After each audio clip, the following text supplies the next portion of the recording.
something, I'd like to share some ideas and thoughts with you. I'm not asking that you believe anything that I say. I'm not asking that you agree with me.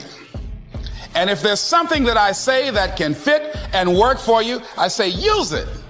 If not, discard it and let it be. One of the things I have realized, and many of us have, that if you want something out of life, if you want to change yourself, if you want to acquire something, if there's some goal that you want to reach, that is really not easy as some people will make us feel. That living your dream, changing your behaviors, overcoming negative habits, it's challenging. It's hard. That living alone is just very difficult. And once we begin to come to grips with the fact that living is difficult, life is very challenging. I heard a song once by a guy named Dimples called, "If it ain't one thing, it's another." You will never ever have a problem-free moment in life. There's always something. So how do we begin to nurture that hunger? What are the characteristics or the qualities of people that are hungry? What will it take for me to get some of the things that I want? And being hungry for those things, number one, you've got to work on yourself.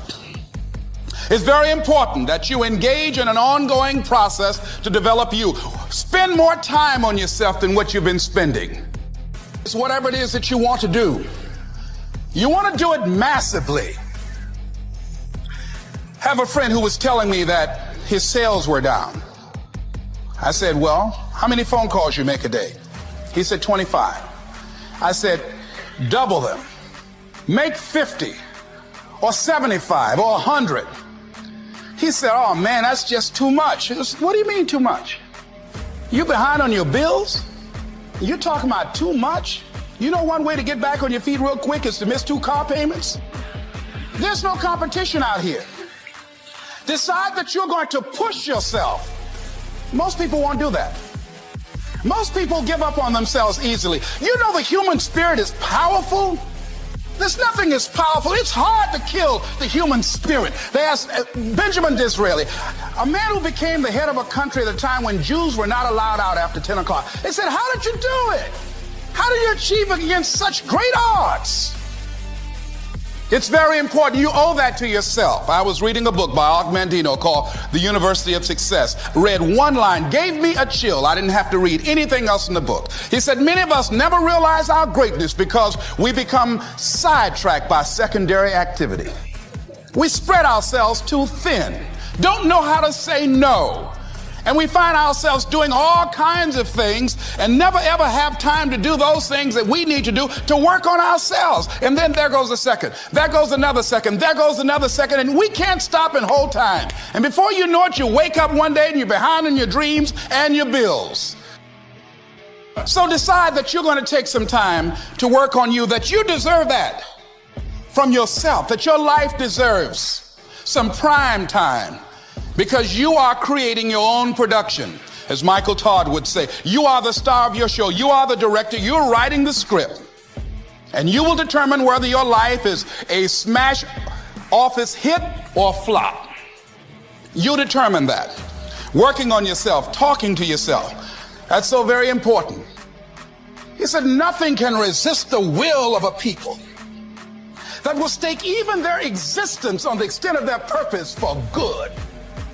That when you have a made-up mind, when you decide that you want to do something, I was reading something the other day, he said the power to hold on in spite of everything, the power to endure, this is the winner's quality.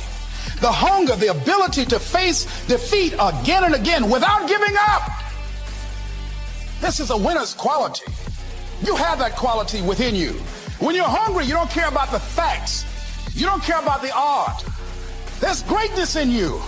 And you've got to learn how to tune out the critics outside and the critic inside.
and says, I'm going to do this. I'm going to harness my will. And I'm not going to let anything stop me. I deserve this. I'm going to do it until. And this friend, I told him, said, start increasing your calls. I said, I make 100 calls a day. The other thing is that if you want something, you have got to be relentless.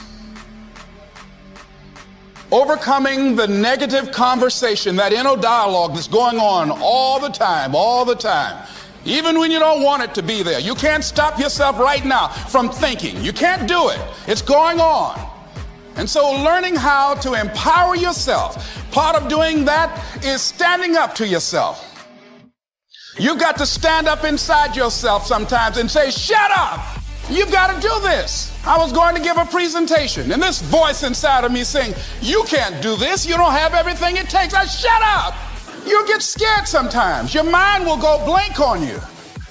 Some people you will allow to unnerve you, and you wonder, what's wrong with me? I'm not crazy.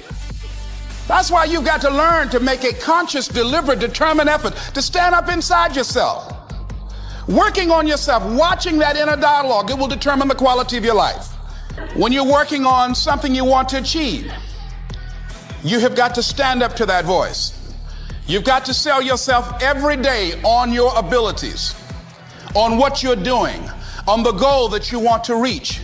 You've got to sell yourself every day,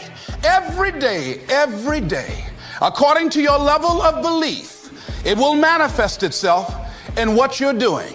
Whatever we have right now, whatever we're demonstrating in our lives, is a result of what we believe subconsciously that we deserve. And part of increasing that belief level is that you have got to convince yourself every day. You've got to sell yourself. I do a lot of training for many corporations, and I conduct sales seminars, and I've heard all kind of guys doing techniques and training people techniques of how to close sales and how to work with and begin to control the sale and how to ask for the close. Let me share something with you. You can learn all the techniques in the world. If you don't believe in yourself, you've got to learn how to become resourceful. You've got to learn how to become creative. When crises strike in your life, and in the Chinese language, crisis means danger, but it also means opportunity. And this is an opportunity for you to grow. And you've got to be so relentless, regardless of what comes down the pike, that you're always looking for a way to get over, always looking for a way that you can break through, and always looking for a way that you can strike a telling blow. Live your life with passion, with some drive. You've got to watch the people, the relationships that you develop. Have people of kindred mindsets. If you're around folk who are dead and negative all the time, they will affect you. You want people that are around you that have smiles on their faces, looking good. So you've got to watch your countenance, watch your face, have an uplifted expression, watch your body posture. All of these things affect you psychically. I started being the last one to leave there. I started working harder than anybody else. The other guys could not. Why would you work so hard, Les? I said, I'm not working for them. I have been cheating, Bert, I thought. I've been cheating myself and my family. Wherever you are, whatever you're doing, do it with everything that you have. Develop the habit of giving more than what you're paid for. Develop the habit of setting standards that others will be measured by. Someone said, do not go where the path may lead, but go where there's no path and leave a trail.